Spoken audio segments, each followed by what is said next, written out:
একটা ভারতীয় ব্র্যান্ড যখন ভালো কাজ করে তখন আমাদের সকলের ভালো লাগে, কারণ আজকে স্মার্টফোনের ইন্ডাস্ট্রি বা স্মার্টফোনের দুনিয়া চাইনিজ ব্র্যান্ডে ভরে গেছে। তবে অনেক ক্ষেত্রে আমরা দেখেছি চাইনিজ ব্র্যান্ডকে কম্পিট করতে পারে না আমাদের ইন্ডিয়ান ব্র্যান্ডগুলো। ইভেন আমাদের ওপার বাংলার যে ব্র্যান্ডগুলো যেমন সিম্ফনি এরকম ধরনের, তারাও কিন্তু অতটা অ্যাগ্রেসিভ হতে পারে না, কারণ অনেক সস্তায় এইগুলো দেওয়া যায় না। এরকমই একটা ইন্ডিয়ান ব্র্যান্ড যা মাইক্রোম্যাক্স নতুন করে তাদের যাত্রা শুরু করেছিল এবং তাদের প্রথম স্মার্টফোন ছিল মাইক্রোম্যাক্স ইন নোট 1, যা আপামর জনতাকে ভালোভাবে স্যাটিসফাই করেছিল। আর তাদের যাত্রার আরেকটা নতুন পালক আসতে চলেছে মাইক্রোম্যাক্স ইন নোট 2। তার অফিসিয়াল টিজার, অফিসিয়াল পেজ চলে এসছে। অনেক কিছু তাতে আছে, আর অনেক কিছু যা আপনারা জানেন না, তেমনই বেশ কিছু জিনিস আপনাদের সঙ্গে শেয়ার করব এই ভিডিওতে। কেমন আছেন আপনারা? আমার নাম সুমন।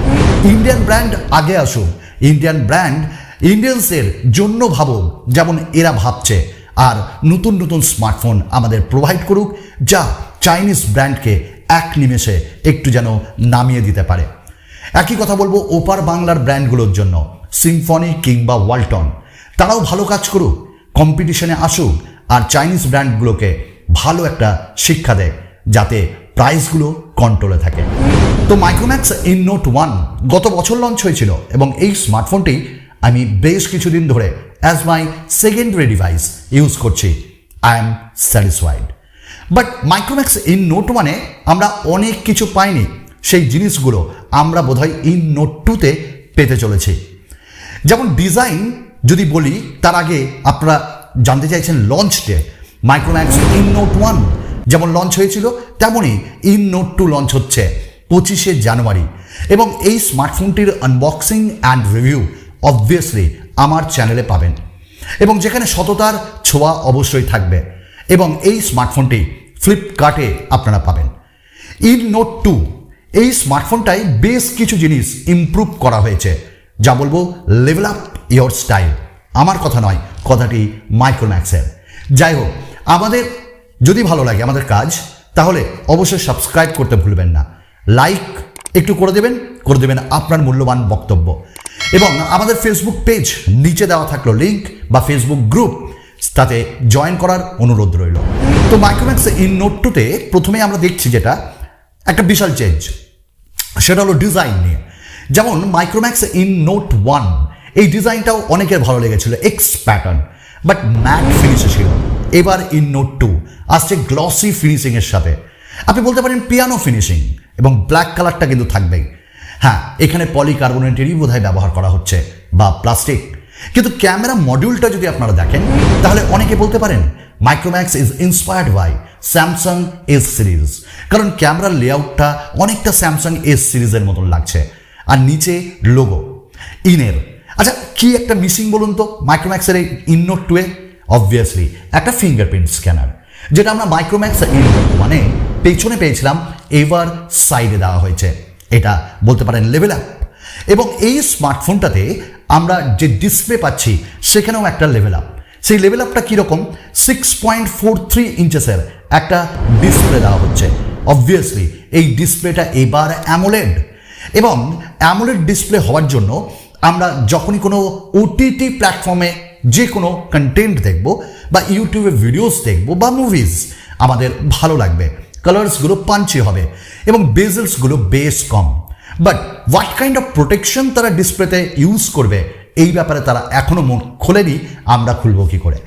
এবং এই ভিডিওর লাইক টার্গেট রাখলাম আমরা মাত্র 500, আশা করি আপনারা করে দেবেন। এবং এই স্মার্টফোনটার আরেকটা জিনিস আপনাদের শেয়ার করি, সেটা হলো ডেডিকেটেড একটা মাইক্রো এসডি কার্ড স্লট থাকছে। অবভিয়াসলি অনেকের মনে প্রশ্ন ছিল যে 5G না 4G, এবং 5G ফোন আনা উচিত মাইক্রোম্যাক্সের। তবে এই স্মার্টফোনটার যতটুকুন তারা অফিসিয়াল রেন্ডার্স ছেড়েছে, সেখান থেকে তো এটা ক্লিয়ার যে এটা একটি 4G ডিভাইস, কারণ এই স্মার্টফোনটাতে আমরা পাচ্ছি মিডিয়াটেকের যে প্রসেসর G95। এই প্রসেসরটি আপনি কোয়ালকম স্ন্যাপড্রাগনের 720-র সঙ্গে তুলনা করতে পারেন। আপনার ডে টু ডে অ্যাক্টিভিটিস কোনো প্রবলেম হবে না, গেমিং পারফরমেন্স বেশ ভালো। তো এটা একটা 4G ডিভাইস এবং 4G প্লাস বা ক্যারিয়ার অ্যাগ্রিগেশনের সাপোর্ট আমরা এতে পাবো এবং এটি একটি 12nm টেকনোলজিতে তৈরি প্রসেসর। আর হিটিং যাতে না হয় তার জন্য লিকুইড কুলিং টেকনোলজির ব্যবস্থাও করেছে আবার মাইক্রোম্যাক্স। আপনি বলতে পারেন এইটা লেভেল আপ। এবং এই স্মার্টফোনটাতে আমরা 4GB, 6GB, 64GB, 128GBর ভ্যারিয়েন্টও পেয়ে যাব। নাও দ্য ক্যামেরা এখানে তেমন কিছু কিন্তু লিক হয়নি, মানে লিক হয়নি অফিসিয়ালি, বাট যতটুকু আমাদের হাতে এসছে সেটা হলো পেছনে 50 মেগাপিক্সেলের ক্যামেরা, তারপর 8 মেগাপিক্সেলের আল্ট্রা ওয়াইড, 2 করে ম্যাক্রো অ্যান্ড ডেপথ, আর সামনে আমরা পেয়ে যাব একটা 16 মেগাপিক্সেলের সেলফি ক্যামেরা। এবং এই স্মার্টফোনে 4K video recording as well as EISও থাকবে। দেখুন আজকের ট্রেন্ড যদি দেখা যায় তাহলে প্রত্যেকে 50, 8 এইগুলোই দিচ্ছে। আই হোপ তারাও এইটাই দেবে। এবং ডিসপ্লের ক্ষেত্রে বলে রাখি যে 60 হার্টস না 90 হার্টস না 120 হার্টস। যদি 90 হার্টস বা 120 হার্টস দেয় তাহলে দামটা তো বেশি হবে, তাই আমার মনে হয় 60 হার্টসই তারা প্যানেল প্রোভাইড করবে। এবং এই স্মার্টফোনটাই আমরা 3.5mm জ্যাক পাবো, তার সাথে আমরা এই স্মার্টফোনটায় ব্যাটারি হিসেবে 5000 mAh পাচ্ছে, এইটা একটা ভালো জিনিস। এবং তার সঙ্গে আমরা 33 ওয়াটের ফাস্ট চার্জার পাচ্ছি, এটাও ভালো জিনিস। এবং বক্সে থাকবে এটা, এবং অ্যান্ড্রয়েড 11 এবং খুব তাড়াতাড়ি অ্যান্ড্রয়েড 12 পাবো, স্টক অ্যান্ড্রয়েড, অর্থাৎ অ্যাডভার্টাইজমেন্ট বা ব্লোটওয়্যার থাকবে না। তো এই নিয়ে মাইক্রোম্যাক্স ইন নোট 2 আসছে এবং আমরা উই আর অল এক্সাইটেড এবং ওয়েলকাম জানাই মাইক্রোম্যাক্সকে। তবে 5G ডিভাইস হলে আরও ভালো লাগতো।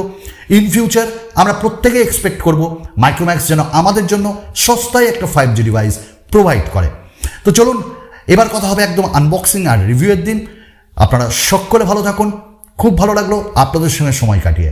আরেকটা নতুন ভিডিওতে যাওয়ার আগে আপনাদের বলি এই স্মার্টফোনটার প্রাইস যে বেস ভ্যারিয়েন্ট সেটা আমার মনে হয় 15,000-এর মধ্যে থাকবে এবং আশা করি বাংলাদেশে যদি পাওয়া যায় তাহলে নিয়ার অ্যাবাউট 20,000-এর মধ্যে আপনারা এই স্মার্টফোনটি পাবেন। তো চলুন আজকের মতন এরকম, ধন্যবাদ।